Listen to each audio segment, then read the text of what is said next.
你信什么宗教？佛教，应该是道教吧？应该是有点混在一起。佛道教，佛道教。对啊，所以你也信道教？也信道教。我完全不知道我们是信什么教的，真的。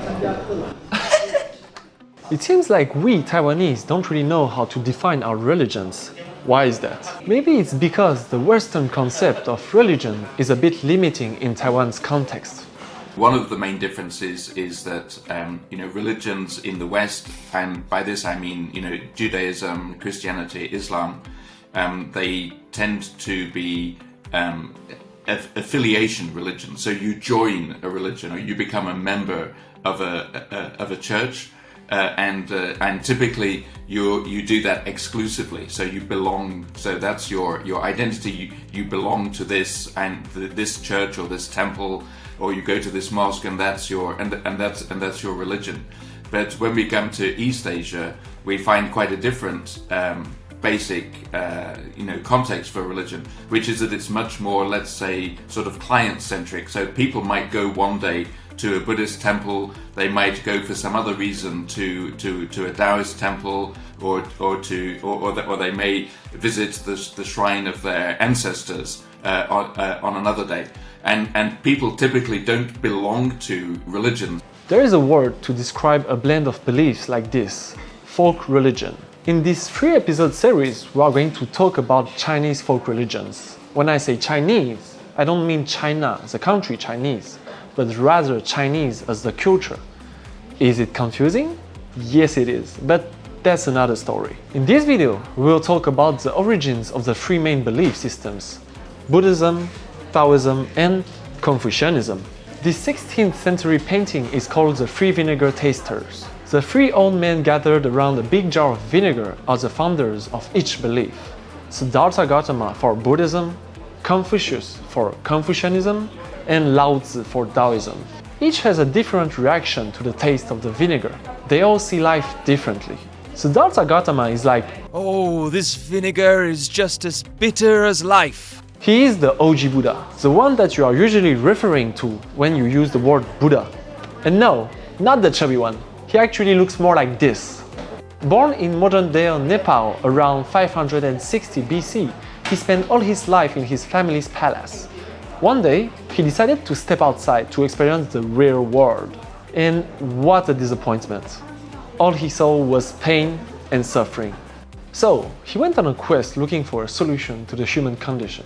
After many years, he found the answer while meditating under this tree and became the first to have the title of the Enlightened One, or in other words, Buddha. In Buddhism, suffering is caused by human beings' irrational desire and ignorance. And it never ends because each life is reborn after death. What they become is determined by the karma of their past life. The way out of this never-ending cycle is to reach nirvana. How do you reach nirvana? By following the Eightfold Path and through a lot of meditation. Once you reach nirvana, you can also be called Buddha. Buddha is not a god, it's someone who is enlightened, and there are many of them that people pay respect to. The most popular in Chinese culture are Guan Yin, the goddess of mercy, and Amitabha, Lord of Heaven. Back to the big jar. Confucius say, Yeah, this vinegar is sour, like life without any rules. if we have to pick someone in this painting to represent a boomer, Confucius wins easily. Confucius was a teacher philosopher in China that was alive between the 6th and the 5th century BC. In those times, political instability made China a chaotic place to live. Confucius was pissed off from years of witnessing deterioration of Chinese society. He decided to edit several books compiling Chinese moral traditions and ethics, saying, That's how you people should be behaving. he views society being made up by obligations between people or entities. The family, being the foundation of each person, is especially important. This philosophy is now called Confucianism. Here are 3 main ideas of Confucianism. First one, family is important, so you must respect your elders and ancestors. Second one, government should benefit people. I know. Might sound obvious, but at that time it was kind of avant-garde. Third one, personal desires should be sacrificed for the good of the community. According to Confucius, if everybody followed Confucian values, the world would function smoothly, or at least Chinese society would. And the next time you look at politics within China, keep in mind these Confucian values and everything would make a lot more sense. Lao Tzu had a more generic reaction. It tastes good, just how vinegar should taste. Lao Tzu was a record keeper during the Zhou dynasty. He was alive around the same time as Confucius. He couldn't stand the increasingly corrupted government, so he fled west and wrote Daoism, the first classic Taoist book, and then disappeared to become a hermit. The major principle of Taoism, other than the yin and the yang that we all know, is to be in harmony with your surroundings by observing it. Because everything in the universe is interconnected by a natural order called Tao, or in English, the way. In order to understand the Tao, you have to understand how nature works so you can behave as it and follow the way of the universe.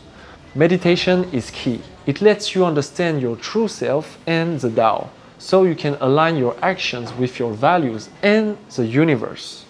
It all leads to a concept called Wu Wei, which means effortless action. When you are so aligned with yourself and your surrounding, everything's become effortless. It's a bit like what nowadays we call the state of flow. Daoism, other than bringing inner peace to people, also aims for the immortality of the soul. There is no unique way to practice Taoism, but deep meditation, diet, martial arts like Qigong, and living in harmony with the seasons are often on the menu. Lao Tzu's book, Daoism, mentions several deities like the three pristine ones or the Jade Emperor.